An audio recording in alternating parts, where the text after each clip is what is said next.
My story is pretty straightforward.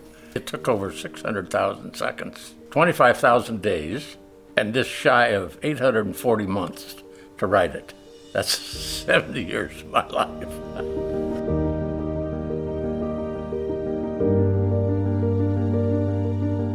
I was born in 1928 in the town of Sutherland, Iowa.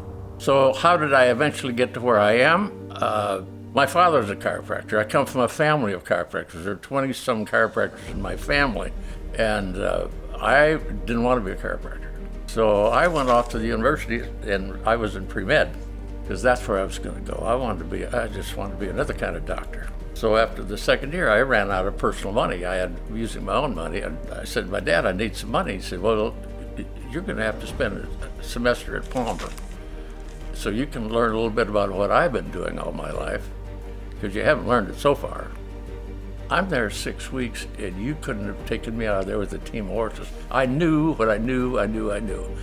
It was exciting. I was excited about being a chiropractor. That's how lucky I've been. After graduation, I went to my father's practice. My brother was gone. My father said he was ill, and they had a full schedule of patients. And so I said, well, I'll get the receptionist and we'll cancel the patients. And my dad said, you take care of them. I was the most frightened, the most delightful thing. I learned so much that first day because I was only allowed to adjust atlas vertebrae coming out of college. And I adjusted all those people that day full spine. I learned a lot, and I learned there was a lot I didn't know.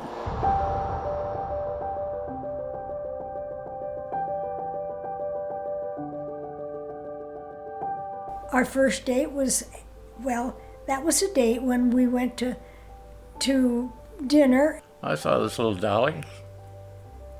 I thought, this could be nice. Oh, I thought he was very handsome and so sweet. He didn't really say, will you marry me? We just talked about getting married, and he wanted me to ask my folks first.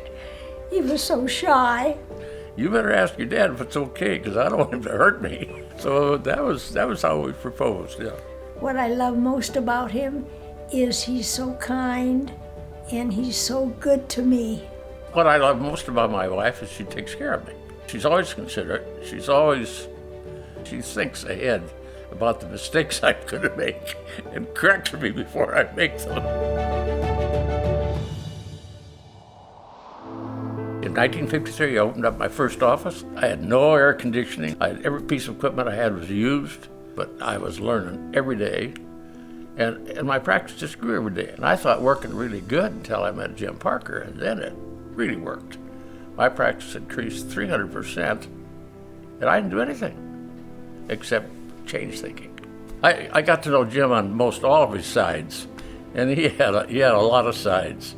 He had an attitude of gratitude about everything. He projected where he wanted to be when he got where he was going.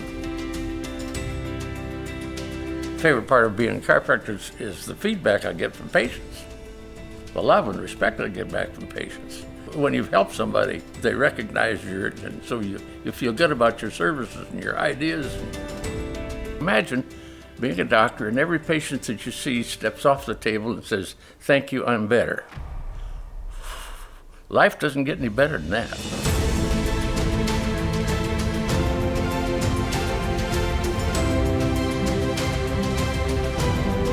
My advice to young chiropractors is to eat a chiropractic sandwich every day. No matter what, I'll read something, and then within 2 or 3 days, I'll run across that particular problem with a patient. Palpate painful parts properly. If they hurt in the knee, touch the knee. Doesn't mean you're going to treat that area, because most of the time where the pain is just as an indicator. As somebody told me one time, pain's good. The only problem with pain hurts too damn bad.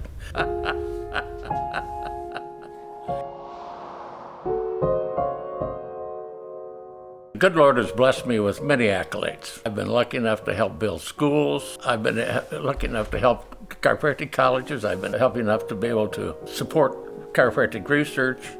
I've been lucky enough to be a member of the Board of Trustees of Parker University. I've been fortunate to have been able to meet all these fantastic people that I can now call personal friends.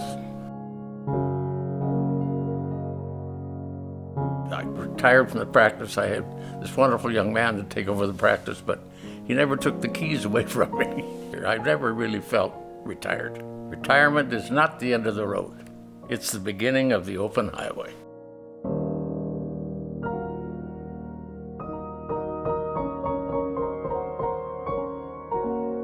What are you willing to invest?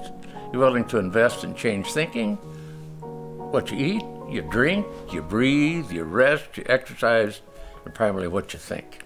Negative thoughts are worse than a fall down a flight of stairs. So live in day-tight compartments. There's no warmth and burned ashes. Use today as best you can. Don't waste a minute. Keep on keeping on. Keep smiling.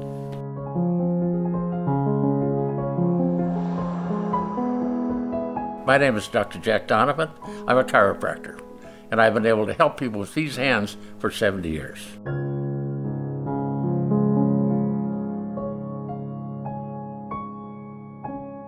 And counting.